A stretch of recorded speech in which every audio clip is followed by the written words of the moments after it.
Hey everyone, it's Ivan, kitbadger.com, out here for another course review, and today talking about the 3-day pistol and blade course with AMTAC Shooting and Tom Kier. If you're unfamiliar with AMTAC Shooting, it is owned, operated by Bill Rapier, and he spent lion's share of his time in the Navy over in the teams, to include over in Dev Group, and teaches a bunch of courses. And this one is pretty neat because actually, while he was with the teams, he ended up meeting Tom Kier from, I believe, Sayoc Tactical Group, who actually got brought in to teach a bunch of blade stuff.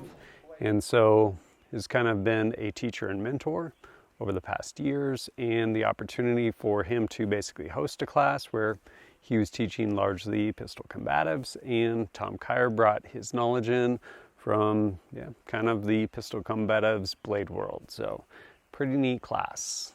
Of the next 3 days, we're going to be working live fire pistol stuff in the mornings, and then we'll be doing pistol combatives, blade, all that kind of stuff in the afternoons, and into the night as well.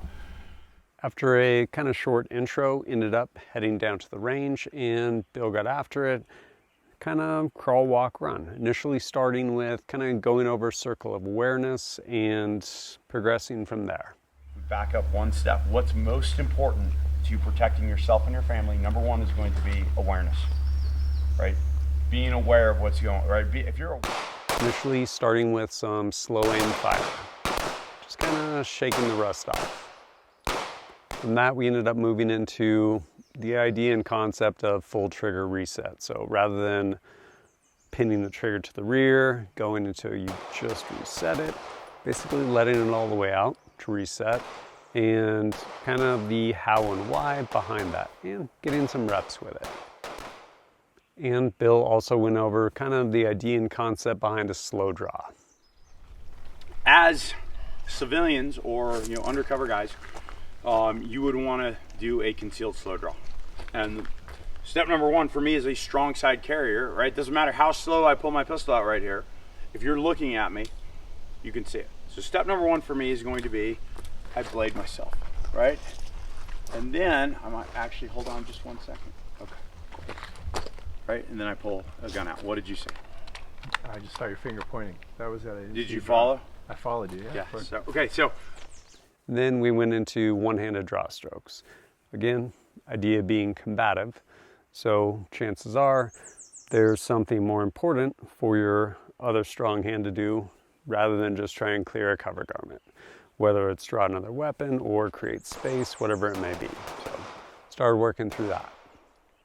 And then we moved into some stuff, just kind of working on stance, the idea of a combative stance that's going to work largely for pretty much all your weapon systems, and being able to drop into it and get good and stable and make those shots.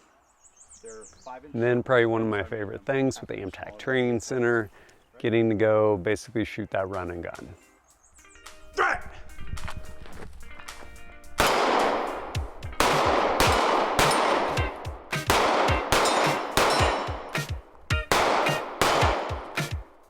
To the right more. Let's go.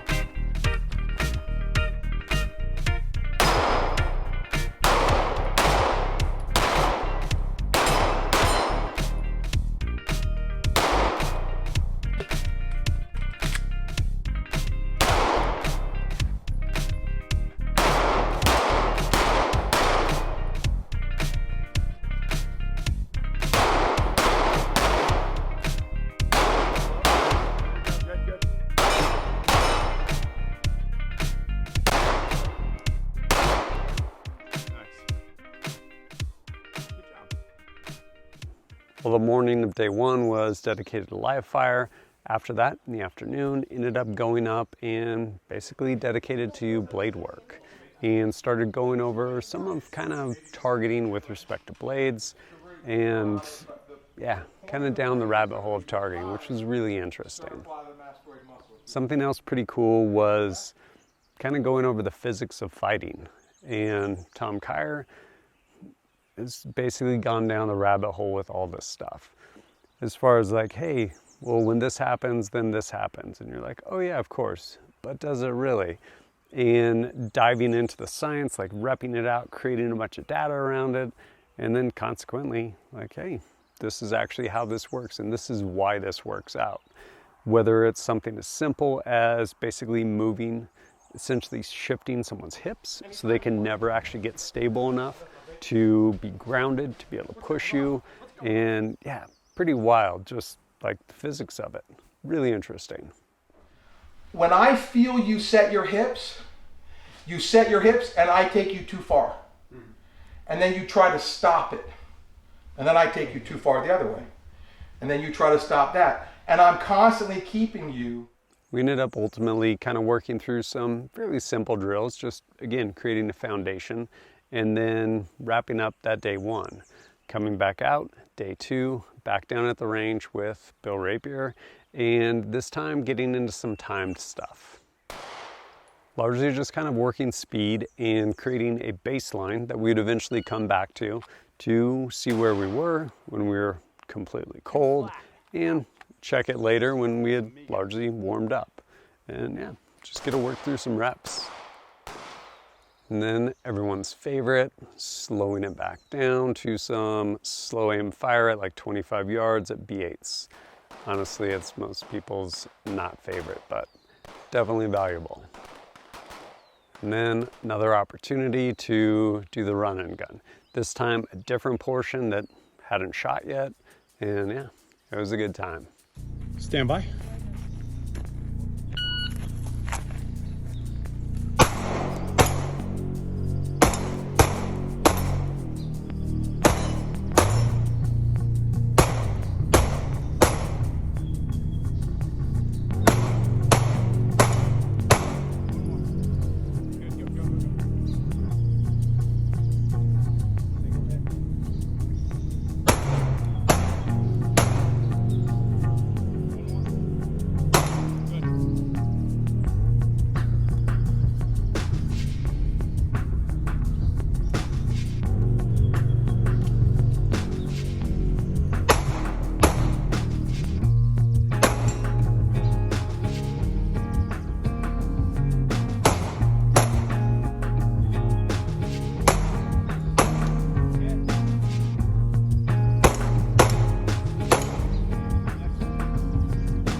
And then that afternoon, day two, diving back into blade stuff and some actually really interesting information with respect to essentially blade design.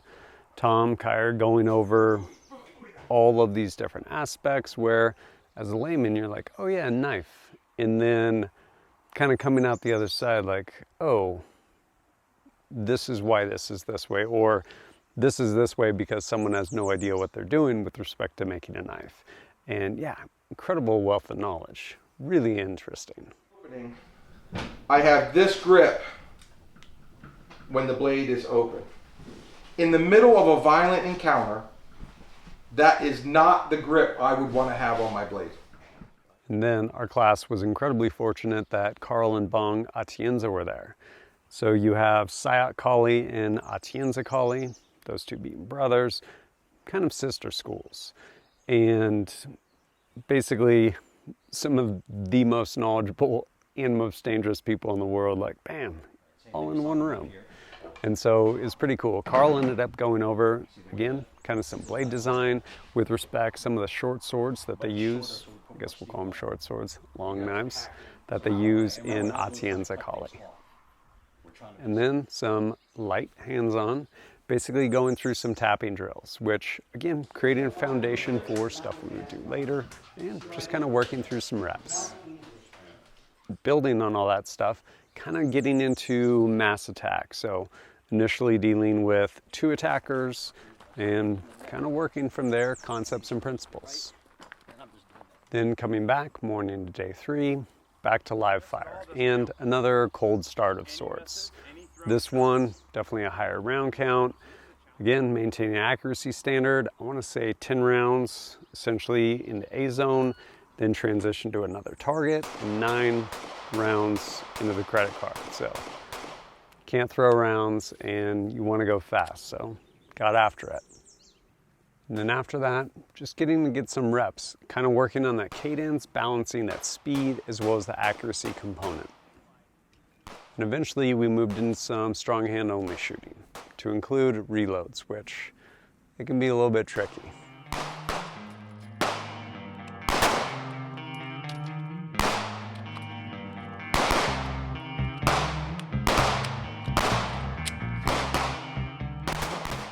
We then headed up to the ATC, AMTAC Training Center, having finished our live fire, and went into some other training.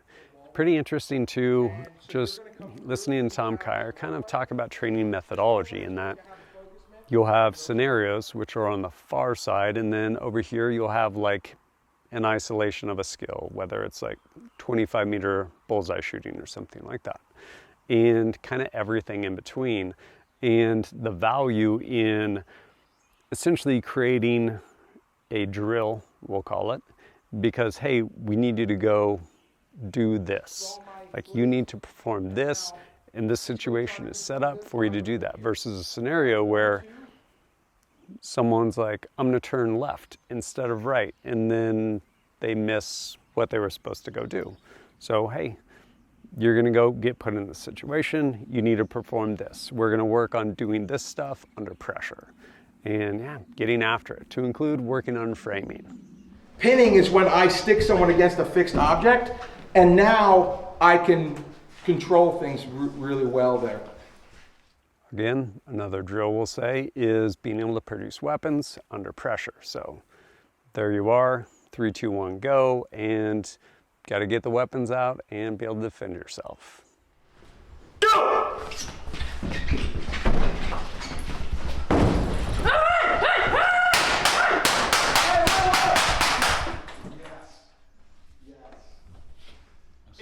And another one, drawing under pressure while seated.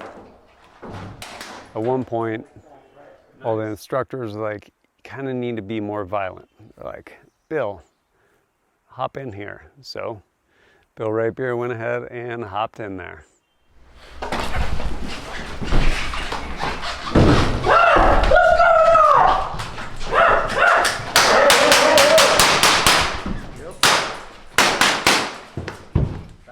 Honestly, I was really impressed with that run. I just handed him my sim gun and I was like, hey, I just used it. I just topped off the mag. He went, did a systems check, but sure enough, pulled that thing out in the middle of it. The gun said no, without skipping a beat, racked it, cleared it, burned everyone down. It's pretty rad to watch. And then finally, it's time to kind of wrap everything up with the final evolution, which was largely working through some different things, kind of in isolation, but under pressure. And so initially running up, working on throwing some good hard elbows before drawing and shooting from a compressed position, then moving down and again, just kind of working through those concepts you had learned with respect to mass attack. Like, hey, what are the concepts and principles, and need to display them. And after that, going over, starting to throw some knees, and after the requisite number, draw that pistol out, burn them down, and then finally kind of that last bit where you needed to go into the house and solve the problem. As soon as you went into the house, someone ultimately ended up charging you with a machete, so got to deal with that problem, and then screaming. So with that, we need to save this child. Working through that house and again, trying to solve that problem. For my own part, after I kind of cleared through, can't really slow clear because someone's screaming, came out and ended up seeing a hostage, the child, and the hostage taker with a knife. And he was threatening them using a sim gun. They're both moving around. I honestly didn't feel I had a shot, so I needed to still address it. And then they're tracking, losing sight of them. Looked back here. Before I went in, he's like, by the way, Tom Kier's filming in there.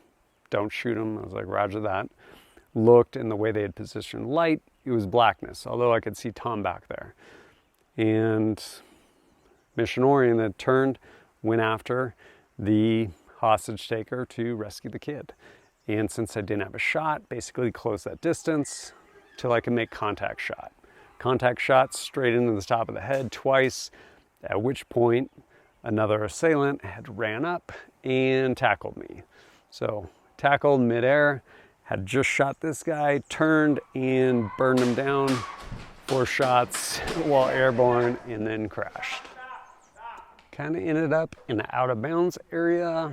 Definitely crashed down pretty hard. Probably broke some stuff. My back got a little chewed up, but I won. I say that because he tackled me and I shot him 4 times while airborne, and then we crash landed. But pretty awesome overall. Then before we kind of wrapped up, there was a pretty cool little block of instruction that Bong ended up going through with respect to shields and their use, and yeah, actually really interesting. And they always have a bag because a lot of the work they had a lot of technical work to do. So, and it was always important for them to hold on to their bag no matter what.